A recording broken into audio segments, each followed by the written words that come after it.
আল্লামা সাঈদী সাহেব ধর্ষণ করেছে, এটা শয়তানেও বিশ্বাস করে না বাংলাদেশ। খুন তো করেই নাই, বরং বিশাব আলী হত্যার মামলায় তার ছোট ভাই সুখরঞ্জন বালি যখন সাক্ষ্য দিতে গেছে, তখন আদালত চত্বর থেকে তারে নিয়ে গেছে ভারতে, জনমের মতো পিটাইছে। লোকটা এখন আর সোজা হয়ে দাঁড়াতে পারে না। এরপরে বলছে আমার মাইরা ফালাইতে পারো, কিন্তু হুজুরের বিরুদ্ধে মিথ্যা সাক্ষী আমি দেব না। আর এই বাংলাদেশের কতিপয় নামদারি দরবেশ টাইপের লোক, সাদা পাঞ্জাবি, সাদা টুপি, জুতা আর পাজামা পরে আদালতে দাঁড়িয়ে আল্লামা সাঈদীর বিরুদ্ধে মিথ্যা সাক্ষ্য দিয়েছে। সবগুলো পৃথিবী থেকে বিদায় হয়েছে, কোনোটা পঙ্গু হয়ে প্যারালাইজড হয়ে পায়খানা, নিজের পায়খানা নিজে সোনো মনে করে মাখাইতে আছে। আমি নাম বললাম না, খবর নিয়ে দেখেন যারা সাক্ষ্য দিয়েছে সবগুলোর এক অবস্থা। আর একজন যারা এই অত্যাচারটা করেছে দেশ ছাড়া হয়ে গেছে, আল্লামা সাঈদী সাহেবের জানাজাটা পর্যন্ত বাংলার মাটিতে পড়তে দিবে না বলে ষড়যন্ত্র করেছে। 13টা বছর জেল দিলা, জেল দেওয়ার পরে অন্যায়ভাবে তারপরে তাকে দেখে এখনো মরে না, মনে করছে মইরা যাইবে, মরে নাই।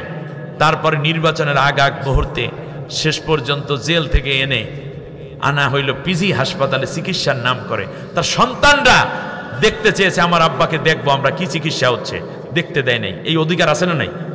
আচ্ছা, স্ত্রী দেখতে চেয়েছে, দেখতে দেয় নাই। এমনকি তার আইনজীবীরা বলেছে আমার মক্কেলকে আমরা দেখা করব, দেখতে দিল না। তার দলের লোকেরা, নেতৃবৃন্দ চাইলো, দেখতে দিল না। 4 ঘন্টা এর মধ্যে তার শরীরে বিষাক্ত ইঞ্জেকশন পুশ করে মৃত্যু নিশ্চিত হওয়ার পরে বলল সাঈদী সাহেব মারা গেছে। অথচ যখন তাকে অ্যাম্বুলেন্স থেকে নামানো হচ্ছে তখন তিনি যে হাসি দিয়েছেন, কথা বলেছেন, ন্যূনতম ক্লান্তি কিংবা অসুস্থতার কোনো ছাপ ছিল?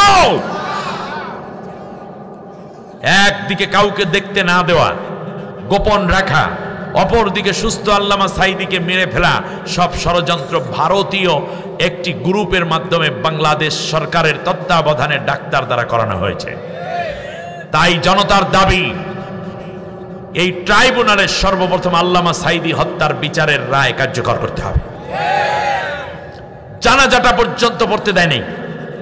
আজ আপনার কলিজায় ব্যথা লাগে, লাগুক ব্যথা, কিন্তু সত্য কথা শুনুন, আল্লামা সাঈদীর জানাজা পড়তে দেয়নি, অথচ তামাম দুনিয়ায় 1 লাখের অধিক গায়েবানা জানাজা পড়েছে। বাইতুল্লাহর ইমাম তার জানাজা পড়েছে।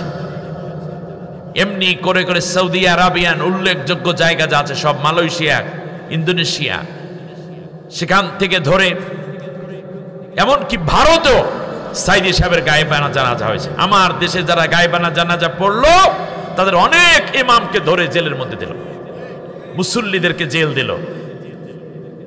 কিন্তু মানুষের মন কেমনে রক্ষা করবা? আপনার বাবার জানাজায় তো এত লোক হয় নাই, 7 জন, তার মধ্যে 2 জন নাকি হিন্দু। আপনার জানাজার অবস্থা কি হইবে আল্লাহ তাআলার কাছে জিজ্ঞেস করে লইয়া। অন্যায় করলে তার প্রতিদান আল্লাহ দিয়া দিবেন।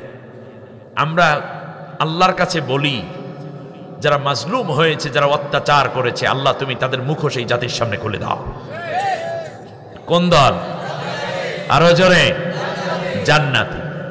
যারা জান্নাতে যেতে চান তারা একটু হাত উঁচু করে আল্লাহর কাছে জান্নাত চাইয়া বসেন, বলেন আল্লাহ তুমি আমাদেরকে জান্নাতি হওয়ার তৌফিক দিও, আমিন ইয়া রব্বাল আলামিন। বাস, এই গেল একটা কাজ, জান্নাতি হতে চাই। আর এক দল যাবে ডাইরেক্ট জাহান্নামে। ওই দলের কেউ আছেন এখানে? নাই, আলহামদুলিল্লাহ।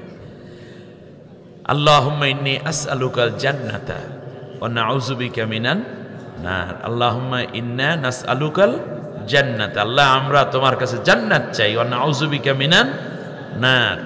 এরপর আবার বলি রব্বানা আতিনা ফিদ দুনিয়া হাসানা ওয়া ফিল আখিরাতি হাসানাতা ওয়া কিনা আযাবান নার। জাহান্নাম চাই নাকি ওখান থেকে মাপ চাই? জাহান্নাম থেকে আমরা মাপ চাই। এজন্য বারবার বলি আল্লাহুম্মা আজিরনি মিনান নার, আল্লাহ তুমি আমাকে জাহান্নামের আযাব থেকে মাফ করে দাও। কিন্তু এরপরেও মানুষ জাহান্নামে যাবে। আল্লাহ রাব্বুল আলামিন বলেন শোনো, জাহান্নামে যাবে মানুষগুলো 4টা কারণে। কয় কারণ? সাইডটা দৌড় যারা করবে দুনিয়ায় তারা সব জাহান্নামী। দল কয়টা? জান্নাতি আর একটা হলো জান্নাতি আর জাহান্নামীদেরকে আল্লাহ রাব্বুল আলামিন আলাদা করে দিবেন যেই জায়গাটায়, হাসরের ময়দানে, যেই জায়গায় সব মানুষ প্রথমে জড়ো হবে। সৃষ্টির শুরু থেকে কিয়ামত পর্যন্ত যারা আসবে এসেছে সবাইকে আল্লাহ তাআলা জড়ো করবেন। ওইটার নাম হাসরের ময়দান। নাম কি? ময়দানে মাহশার। আল্লাহ রাব্বুল আলামিন দুইটা গ্রুপকে ভাগ করে দিবেন। দুই গ্রুপকে ভাগ করবেন যেই জায়গায়, ওই জায়গাটার নাম হলো আরাফ।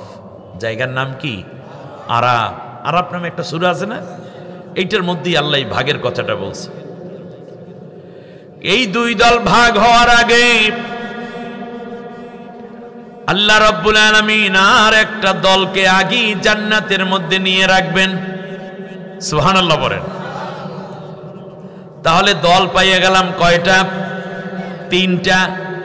হাসরের ময়দানে দুই দল, আর ময়দানে মাহশারে হাজির না কইরা আল্লাহ গোপনে গোপনে ডাইকা আগেই জান্নাতে নিয়ে